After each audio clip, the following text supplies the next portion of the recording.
y'all. Welcome to Criminally Creative, a channel about my various creative endeavors. I'm Susan. You can find me on Ravelry as Legal Eagle and on Instagram as Criminally Creative Podcast. Today is Wednesday, December 29th, 2021. This is episode 26A probably.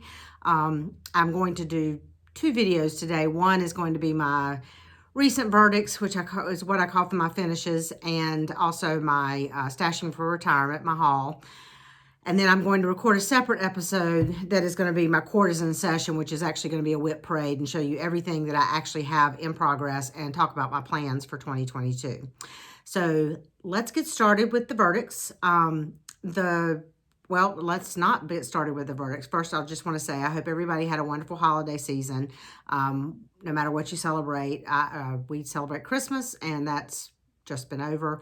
We also had Thanksgiving since I last recorded, which we kept very low key. My husband and I just stayed home and didn't really do any family thing for Thanksgiving this year. We were supposed to attend a wedding on Saturday, but we both had a little bit of a cold. So we chose not to be the people to go get everybody sick. Fortunately, it was just a cold and not anything more serious than that. But Christmas, we did the weekend before Christmas. We celebrated with my in-laws and my daughter and her family because my daughter and her family were going to be out of town for the actual Christmas weekend. And then Christmas Eve, we went and spent the night with my parents and did Christmas Day dinner with them, just them and us, which was a nice low-key Christmas.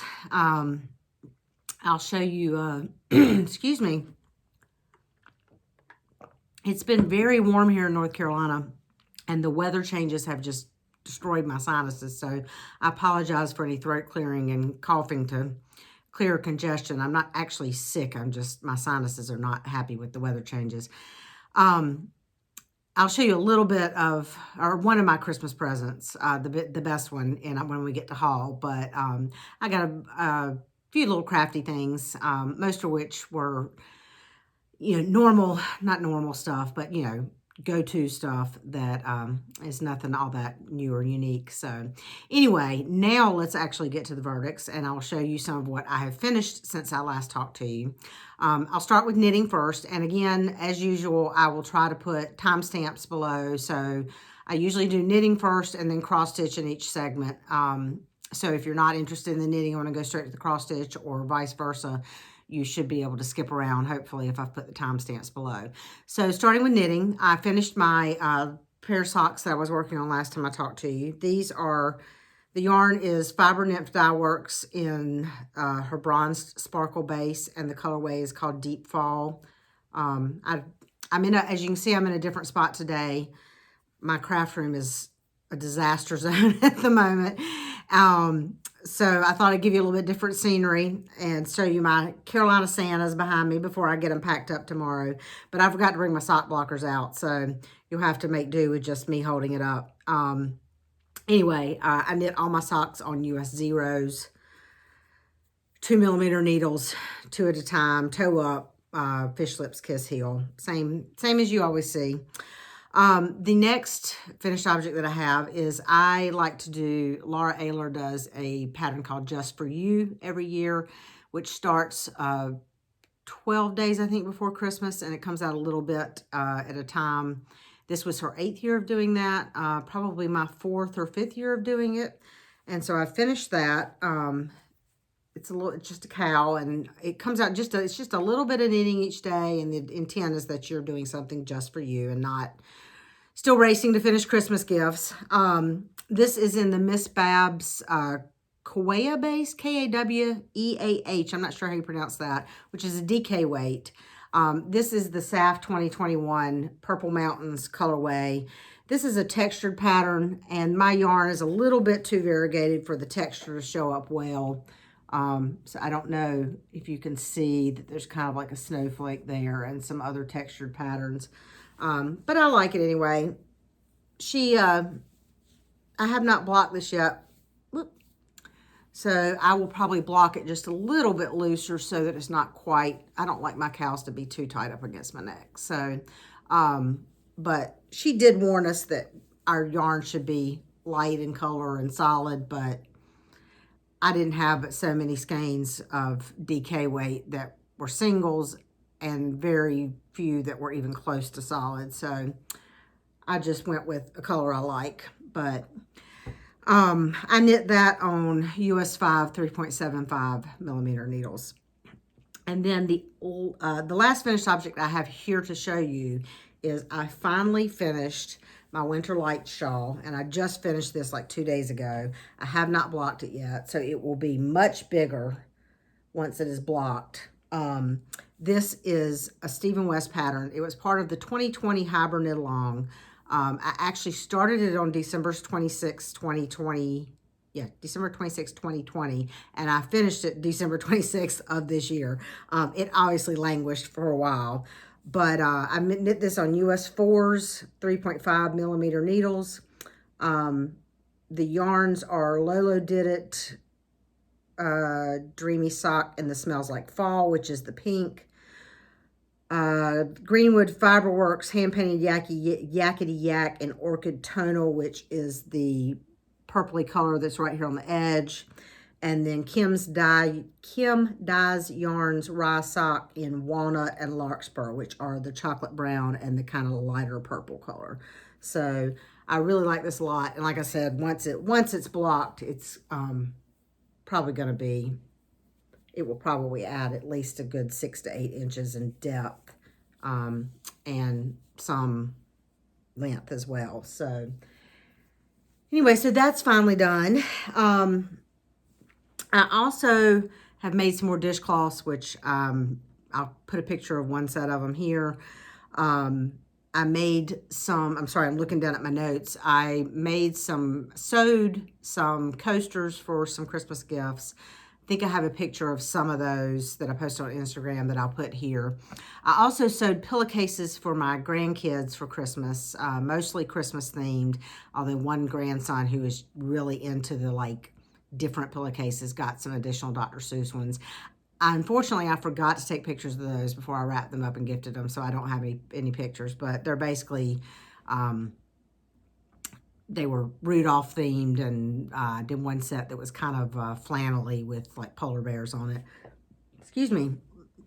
And just did French seam so that there are no edges sticking out, and main color, and then a little bit different pattern up on the edge of the cuff of the pillowcase. I'm not sure exactly what you call it.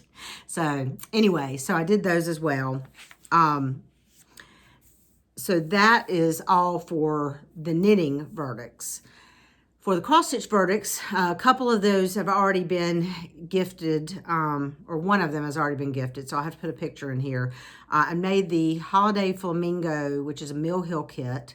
I'll put a picture here.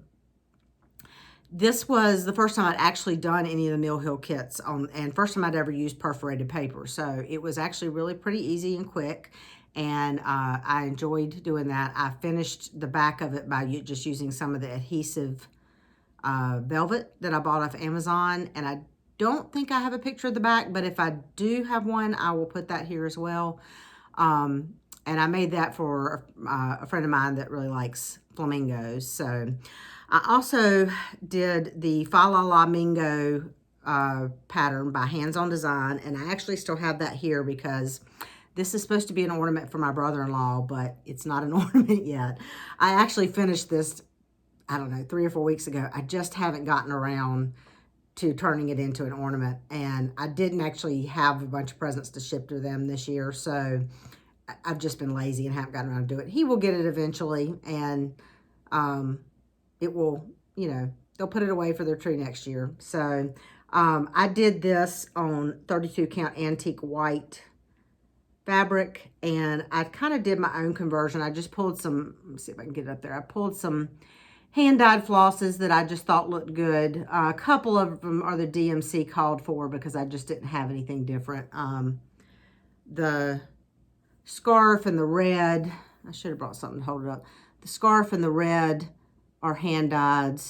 One of the flamingo colors is a hand-dyed, where you can, the darker one, where you can kind of see the coloration, but the lighter flamingo color I didn't really have anything for. The green is a hand-dyed as well. I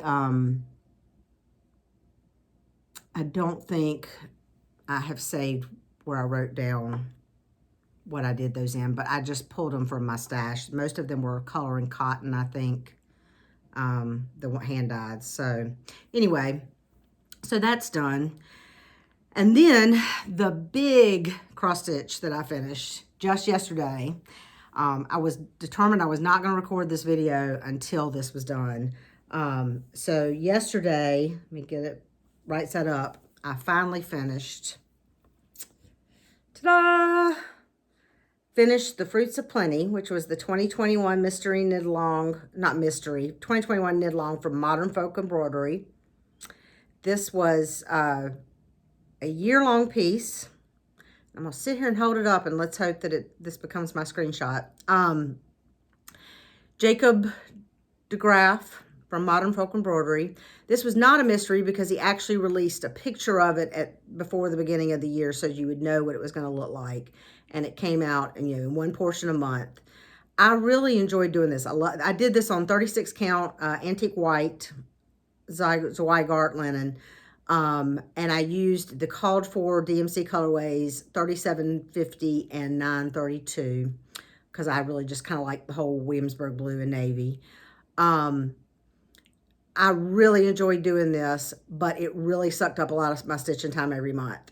So I have decided for 2022, I am not doing any stitch alongs that I intend to keep up with. In other words, I might start a stitch along pattern, but not with the intent of doing everything on time necessarily, at least not if it's this big. So anyway, I really did enjoy working on this, and it was a great thing to stitch. I've showed you this in bits and pieces. The house here, if you look at the pattern picture, has a different house because he gave you, I think he gave us like 6 or 7 different options for house, and I went with the kind of bird feeder because I thought it fit the nature theme with the squirrels and the birds throughout and everything. I really debated what initials to put in. I finally went with SS, my initials. My only hesitation was, of all the letters in the alphabet, the S was the skinniest and the least ornate, I guess. And it just didn't look as decorative as the other letters, but I really couldn't come up with another logical way to do it. So anyway, this is not, obviously has not been washed and pressed yet. I will wash that and press it, and then I'm going, whoops, I'm shaking the table, and I am going to have that one professionally framed because that is a year of my life. So the next thing I got to do though is actually find a framer. I have not had any cross stitch framed in 25 years. And the last piece I had framed, I did have done in Cary, but that place is no longer in business. I found a place in Raleigh the other day a couple weeks ago when I was running some errands. I saw a frame shop in Raleigh that I'd never noticed before, and I went in there and talked to them, and they said that they do cross stitch, but they did not have any in the shop for me to see as samples. So I might give them a shot. If you are in the Raleigh-Durham area and have a good recommendation for a framer for cross stitch, I would appreciate hearing about it. Also, I live in Sanford, so if you have a recommendation in Southern Pines, Pinehurst, I would appreciate that. That might work as well. I know that Faye Rigsby lives in the Southern Pines, Pinehurst area, and she's a finisher that I follow on Instagram, and does great work that I've seen. I've never used her, but she's not a framer, although I might message her on Instagram and see if she has a recommendation. But anyway, that will definitely be professionally framed, and then I will find somewhere in my home to hang it up. I may have mentioned before, I live in a geodesic dome, so I don't have a lot of flat walls for hanging stuff up, but as much work as that was, I will find somewhere to hang it up. So anyway, that is all of my verdicts. So let's move on to stashing for retirement, which is my haul. And I've got, I have weeded this down. I have gotten a ton of stuff really since I last recorded. So, but a lot of it was fabric and floss from subscriptions, which by now I think other people have already shown you. Fiberlicious and Fortnite, and I get the Color and Cotton 5 skein floss and the Forbidden Fiber Co. floss and fabric. I'm weeding some of that down for 2022, but I'll talk about that in my next video. So I'm not showing you all of that because it would just be too much. I'm also not showing you a little bit of yarn I bought, but I wanted to show you the few things pattern-wise and a couple other things that I thought you just might be interested in seeing. So the first thing, and which also is kind of a verdict as well, is I finally caved and bought, sorry, this is loud because it's in here, one of the Harrisville Pot Holder Pro looms. I used to love making these things when I was a kid, and it's still a lot of fun. So Yarn Hoarder, who is a knitting podcast, has done some, and she hasn't recorded a podcast in a while, YouTube video in a while, but she has done some stories on Instagram where she not only talks about this, but she talks about a club she signed up for called Just Keep Looping, where every month they send her the loops and several patterns to make like 4 pot holders. So I signed up for that just because I thought it would be fun. And I haven't gotten December's yet because there is a delay on them getting their loops, but I've gotten the patterns for December, so they look like a lot of fun. I just thought it'd be fun. Anyway, this is one of the pot holders that I made from just the loops that came with the pot holder loom. I also made a second one with those loops, but I've already given that to a friend of mine. And I bought some, I did order, when I ordered from Harrisville, some other just loops in some blues to make some more pot holders that would go well in my kitchen. Excuse me. But so I will definitely be making some more of those. It's really fun and easy. I mean, you can make this whole pot holder in about an hour or so, I guess. I haven't really timed it, but it doesn't take long.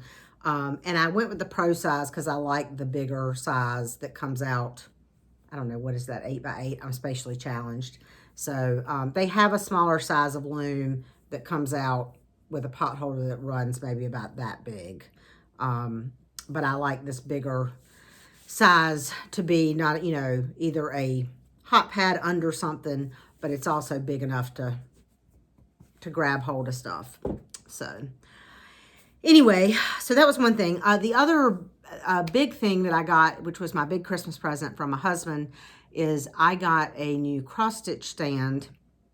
And I'm going to have to put a picture in here, and it's not a very good picture. I'm sorry. It's kind of hard to take a picture of and really show it.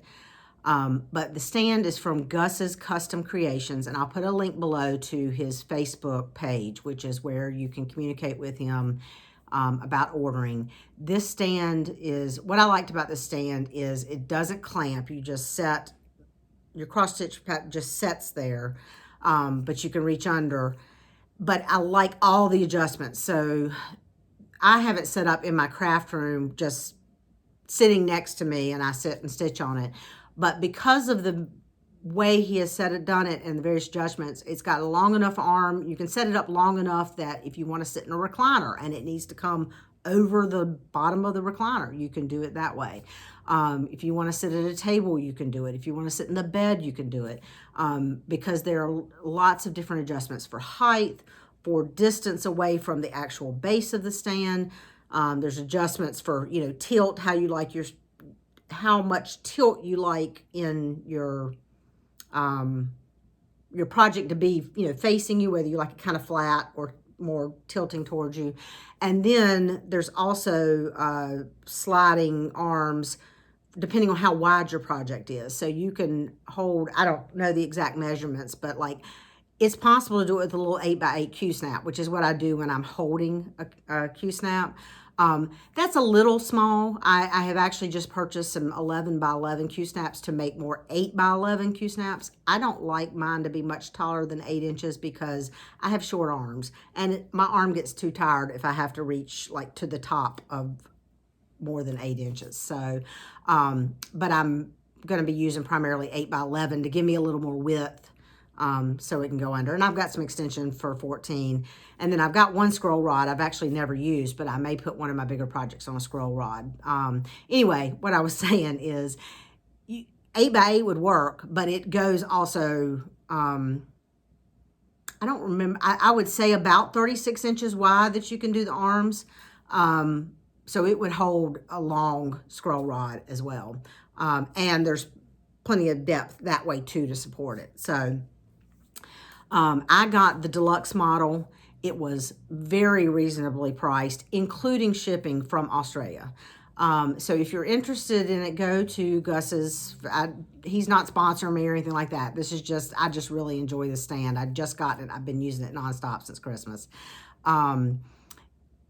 Go to his Facebook page. If you post on the page or message him through the page and say, I'd like cost including shipping from, and just tell him your city and state, he will send you how much it would be. And he was really fast and responsive. I went back and forth with him a little bit before I told my husband about it to make sure it would be available for Christmas. And we chatted a little bit about the fact that my husband's a woodworker, but he prefers wood turning. And Gus was like, I'm the opposite. I prefer the flat work. And even then, once my husband ordered it, my husband thinks he's the greatest guy in the world because they've been chatting back and forth and email and everything. So anyway, if you're looking for a floor stand that has a lot of maneuverability and is reasonably priced, I would definitely recommend you check this out and see if it would work for you. So anyway, so that is the biggest thing that I have to show. The rest of this is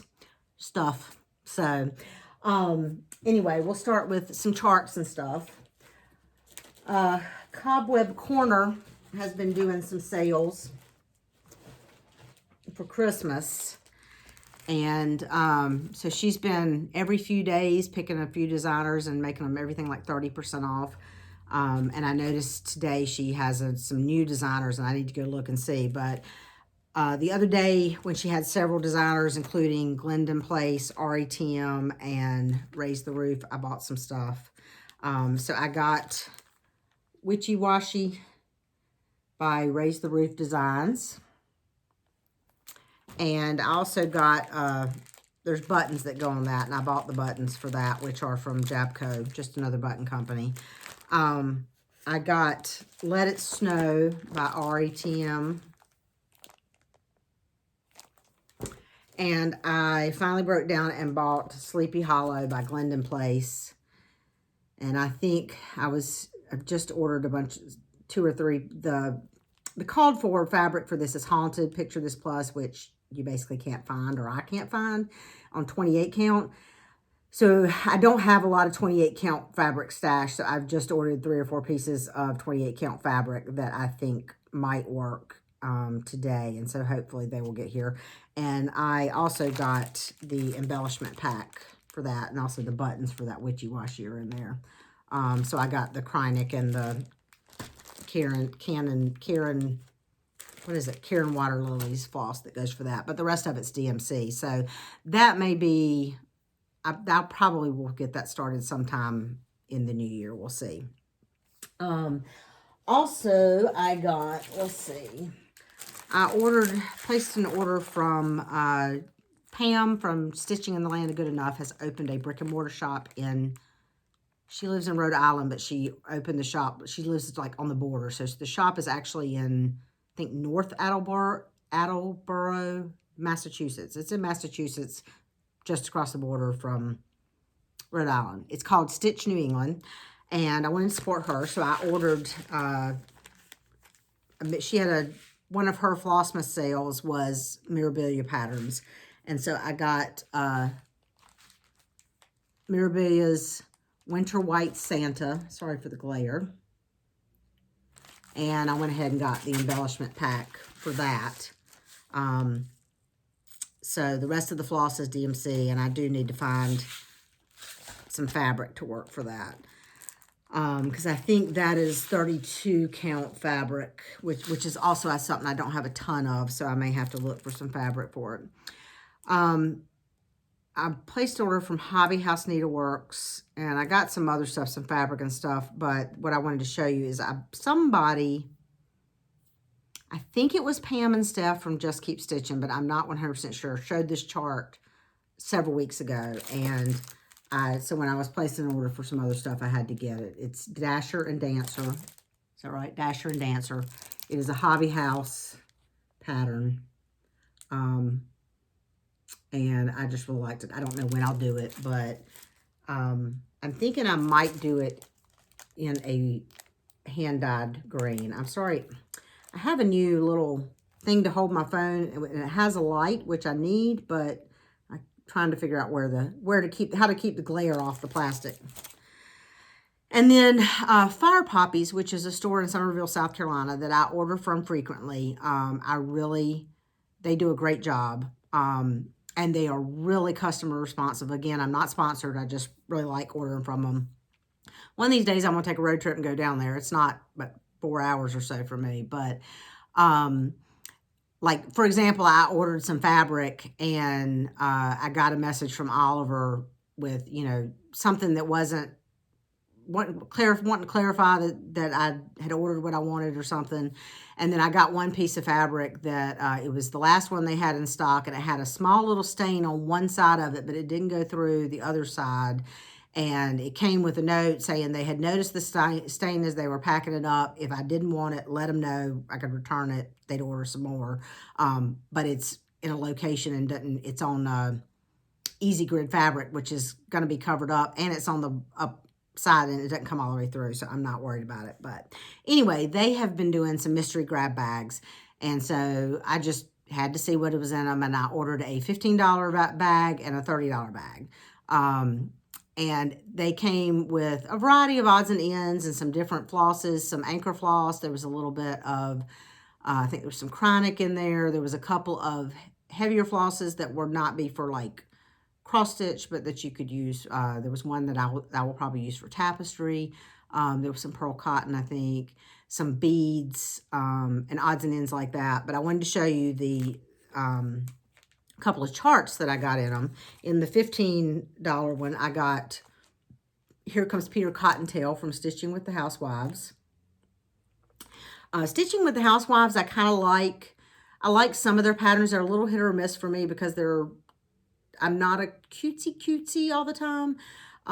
They're also all on black, and their samples are all on black, and I always have a hard time envisioning some of their patterns on a different fabric or with the color changes that would be required to make it. I mean, I can envision like it on a dark blue or a bright blue or something where the white would show up. But anyway, I don't do a lot of Easter type stitching, but I actually could see doing that on maybe like a really royal blue or something very springy Easter looking.